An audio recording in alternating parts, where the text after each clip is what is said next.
Anxiety is a silent epidemic that gnaws at the minds of millions of people right now. As you hear these words, there are people on the other side of the world waking up in the middle of the night with their hearts racing, unable to turn off the incessant flow of thoughts that attack their minds like violent waves against a rock. But there is something that few people know. Something that was discovered more than 2,500 years ago in the remote mountains of ancient China by men who dedicated their entire lives to understanding the nature of human suffering and finding a real way out. Not temporary, not superficial, but definitive. What I am going to reveal here is not theory. It's not cheap self-help. It is knowledge tested over millennia, validated by spiritual traditions from East and West, including those enshrined in the oldest Masonic temples in Europe. Knowledge that has remained hidden because most people are simply not prepared to accept the most inconvenient truth about anxiety. You are creating your own mental hell, and the solution lies not in fighting more, but in stopping fighting altogether. Let me start at the beginning. Laozi was an archivist in the Zhou dynasty. Not an enlightened guru who was born under celestial signs. He was a bureaucrat, an ordinary man who worked organizing old documents for the government. But he had a dangerous habit. He watched, observed the patterns. I watched how people created their own problems. I observed how rulers, by trying to control everything, created chaos. I watched as wars always started the same way, someone thinking they knew exactly how things should be. After decades of watching humanity repeatedly destroy itself for the same reasons, Laozi decided he had had enough. He mounted a buffalo and headed west, into the mountains, never to return. But before crossing the border, a guardian named Yin Shi recognized him and made a request. Leave something written before leaving, something that can help whoever stays. Laozi spent 3 days writing, 5,000 Chinese characters, 81 brief chapters. He handed over the manuscript, mounted the buffalo, and disappeared forever. This text became known as the Tao Te Ching, and is probably the most translated book in history after the Bible. But here's the problem. 99% of people who read the Tao Te Ching understand absolutely nothing. And it's not their fault. The text was written in a deliberately cryptic way, because Laozi knew that profound truths cannot simply be passed down like cake recipes. They need to be discovered. Lived. Felt on your own skin. The first verse of the book says something that seems absurd at first glance. The Tao that can be named is not the eternal Tao. Bluntly translated, if you can fully explain what I'm trying to teach you, then that's not it. Fundamental reality escapes language, and that's exactly where the problem with your anxiety lies. You spend the whole day trying to name everything, categorize everything, control everything through words and concepts. You wake up and start, today I need to do this. I can't forget that. If I don't achieve that, it will be terrible. And if this happens, and if that doesn't happen, I need to prepare myself for all possible scenarios. I need to be sure. I need to know. The anxious mind is a mind that believes that thinking more will solve the problem, that planning more will bring security, that anticipating all future scenarios will avoid suffering. But the opposite happens. The more you think, the more anxious you become. The more you plan, the more catastrophic scenarios appear. The more you try to control, the more out of control you feel. And do you know why? Because you are swimming against the river current. It's using a ridiculous amount of energy trying to get the water to flow in the opposite direction. And the water doesn't care about your efforts. It will continue to flow where it has always flowed. The only difference is that you will die of exhaustion in the process. The Tao teaches Wu Wei. These two words are usually translated as non-action, and then everyone gets it wrong. It's not about standing still like a plant. Wu Wei is action without unnecessary resistance. It's doing what needs to be done in line with the natural flow of things, not against it. It's the difference between pushing a rock up a hill and letting it roll down a hill. Both are movement. But one exhausts you, and the other happens on its own. Now look at your anxiety through this lens. When you are anxious, what is really happening? There's a thought that says, this is dangerous, this could go wrong, you could fail, you could be rejected, you could lose everything. It's just a thought, a sequence of words that appears in your consciousness, but you don't treat it as thought. You treat it as absolute truth, as fact C assumed, as if the catastrophic future your mind just invented was a scientific certainty. And then you do the worst thing possible. You try to get rid of the thought, try to push it out of your mind, try to replace it with positive thoughts. Try to reason with him, prove him wrong, build logical arguments against him. And every second you spend doing this, you are swimming against the current. It's confirming to your nervous system that that thought was really dangerous because look how much effort you're making to get rid of it. The Tao suggests another approach, so simple it seems stupid, so deep that most people will die without understanding it. Let the thought exist. Don't fight him. Don't agree with him. Don't do anything. Watch it appear, watch it exist, watch it disappear. how you would observe a cloud passing across the sky. The cloud doesn't need your permission to exist, and it doesn't need your approval to leave. It just passes. And if you don't do anything, it goes away faster. But there is a technical detail here that needs to be very clear, because this is where most people get lost. Observing does not mean thinking about. It doesn't mean analyzing, dissecting, understanding where the thought came from, why it appeared, what it means about you. That's still thinking. It is still resistance disguised as an investigation. Observing, in the Taoist sense, just means registering that something is happening. To perceive. Note, there's a thought of fear. There's a feeling of tightness in the chest. There is a desire to escape. Ready. Just that. Without adding layers of interpretation, without creating stories on top of the story your mind is already telling, there's a concept in Taoism called Pu, which means unhewn simplicity or rough wood. It's the state of things before you start trying to improve them, before you add your opinions, your preferences, your judgments on top of direct experience.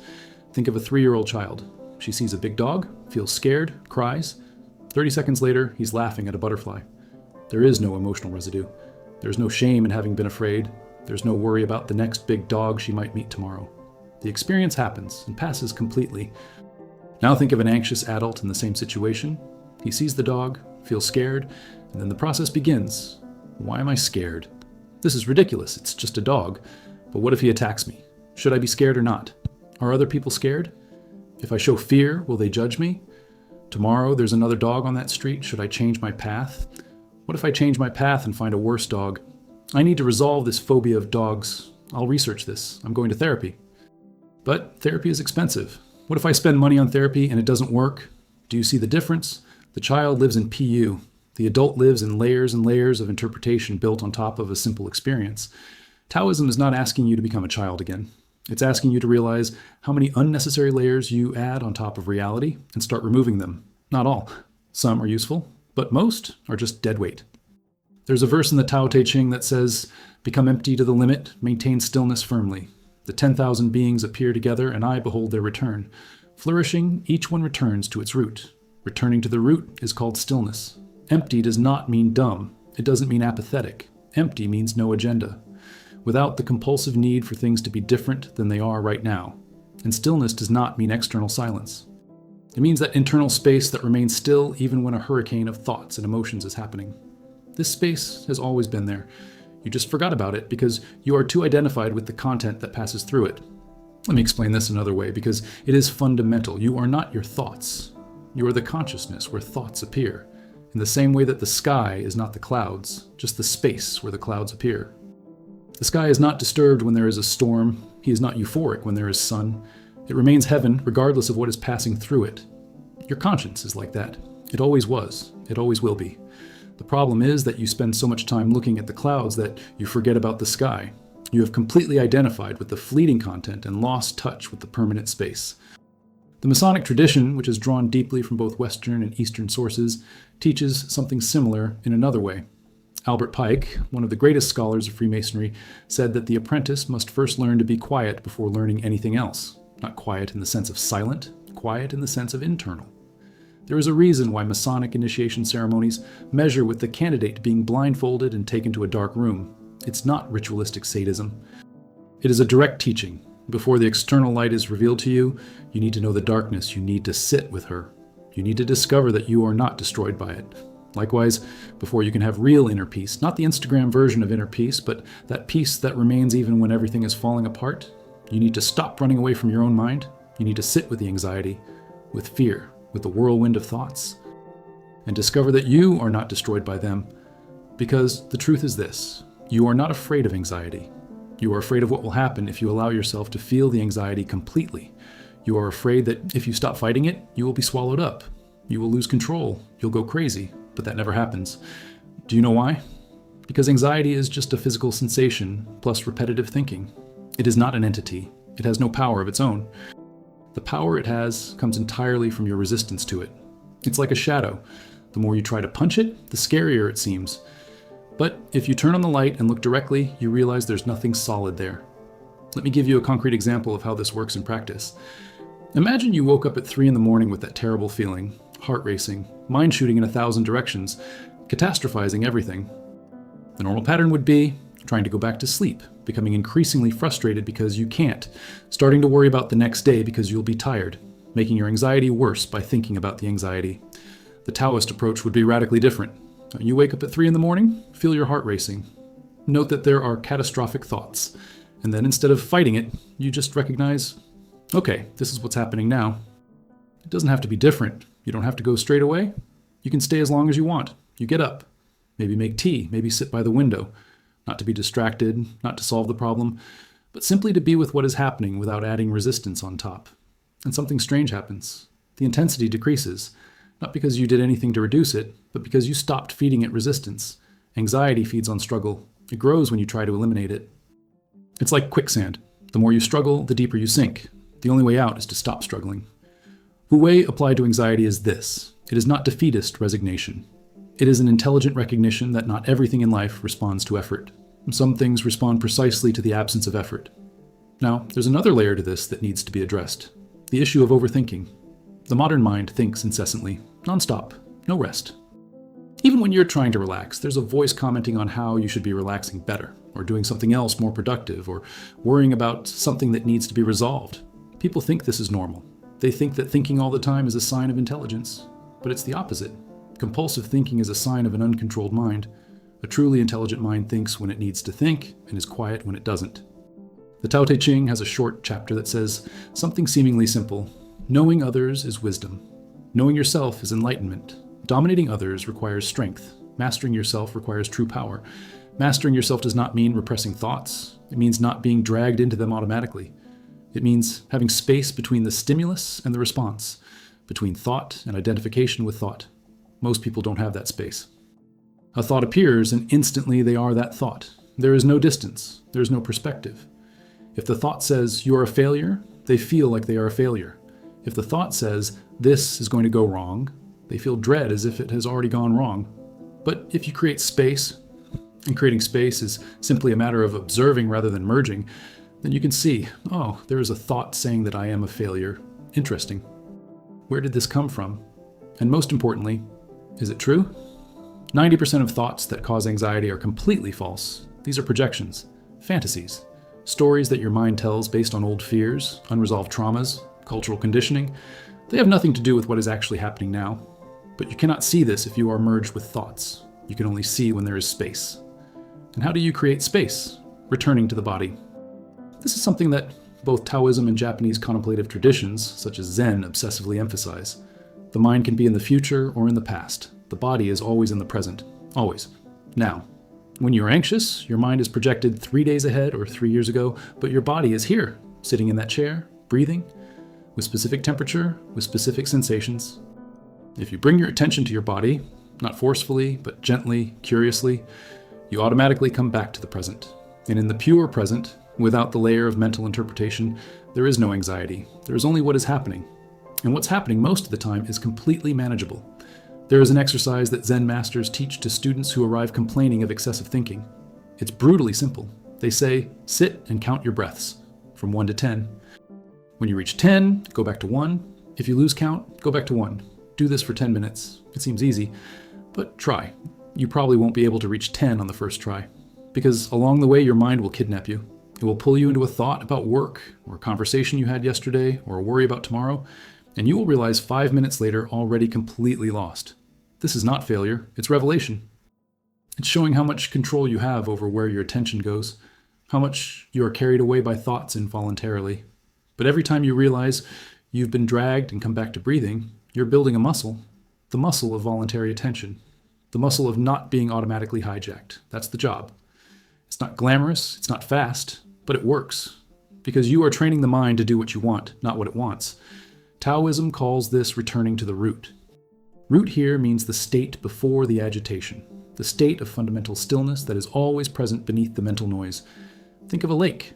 When it's windy, the surface is agitated, waves everywhere, making it impossible to see the bottom. But when the wind stops, the surface naturally calms down. Not because someone tried to calm her down, simply because the nature of water is to remain calm when there is no external disturbance. Your mind is like that. The anxiety, the overthinking, all of it is like the wind hitting the surface. It seems like it's the nature of the lake to be choppy, but it's not. The nature of the lake is to be calm. The The agitation is temporary, circumstantial. When you stop adding more wind, when you stop resisting, fighting, trying to force calm, the surface calms down on its own, naturally, effortless. This is Wu Wei in its purest expression. Now there is one last element that needs to be addressed. The question of inner peace. People seek inner peace as if it were a state you reach after doing everything right, after solving all the problems, after eliminating all sources of stress, after becoming enlightened. But this conception is completely wrong. Inner peace is not the absence of external disturbance. It is the ability to remain centered regardless of what is happening externally. Chapter 15 of the Tao Te Ching describes the sage as someone who is hesitant, like someone crossing a river in winter, cautious, like someone who fears neighbors on all sides, reserved like a guest, fluid like melting ice, genuine like unworked wood, open like a valley, turbid like muddy water, cloudy like muddy water. This verse confuses a lot of people. Why would cloudy be a positive quality? Because muddy water eventually settles. If you don't move it, the dirt sinks and the water becomes crystal clear. But if you move frantically trying to clean it, it becomes cloudy forever. Your mind is muddy water.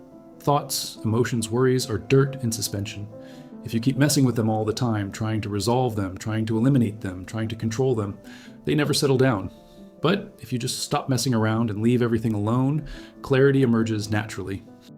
Inner peace comes from understanding this viscerally, not intellectually, viscerally, in the body, in direct experience. It comes from realizing that you don't need to have all the answers. You don't need to control all results. You don't need to be sure of everything. You can live with uncertainty. You can live with discomfort. You can live with uncomfortable thoughts without being destroyed by them. This is true freedom, not the freedom to never feel anxiety, but the freedom to feel anxiety and realize that you are bigger than it, that she is just a passing climate and you are the sky that remains. Manly P. Hall, one of the greatest scholars of esoteric philosophy of the 20th century, said something that connects perfectly with this. He said that the ancient mysteries were not about acquiring special powers or secret knowledge. They were about removing the layers of illusion that keep you from seeing what was always here. You already have inner peace, always has. It is not something that needs to be earned or deserved. It's down there, like the silent bottom of an ocean. The waves on the surface may be violent, but below there was always silence. The job is not to create peace. It is removing everything that is blocking your perception of it. And how do you remove it? Paradoxically, you remove it by stopping trying to remove it. You accept that there are waves, that there is noise, that there are thoughts, that there is anxiety, and you stop wasting energy fighting what is already here. Because as you fight, you are confirming that there is an enemy. It is confirming that there is something wrong that needs to be fixed. And this continual confirmation is what keeps suffering alive. When you stop fighting, something extraordinary happens. You realize there was no enemy. There were only uncomfortable experiences that you made enemies of through your resistance. An anxious thought is just a thought. An uncomfortable feeling is just a feeling. They have no inherent power. The power comes from the story you tell about them, the importance you give them, from the fear you feel of them. What if you just let everything be as it is, without agreeing, without disagreeing, without doing absolutely anything other than acknowledging that something is happening? This is the Taoist way. It is not passive. It is actively non-resistant. It's consciously allowing. And in that allowing, there is a wisdom that no amount of fighting can achieve. Before you go to sleep today, try something. Lay down on the bed. Don't try to sleep. Don't try to relax. Don't try to empty your mind. Just watch. Watch the thoughts appear as images on a screen. Notice the sensations in your body. Notice the breath coming in and going out. And don't do anything with any of it. Just watch. If 1,000 thoughts come, let them come. If anxiety comes, let it come. It's not your problem to resolve this now. Your only job is to notice that you are noticing. And in that realization, in that simple act of being aware without an agenda, you will touch something. Something that was always there, but you were too busy fighting to notice. You will touch the Tao, not as a concept, as direct experience, like the most obvious and most mysterious thing at the same time. And maybe, just maybe, you'll fall asleep without realizing it. Not because he forced it, but because he stopped stopping it.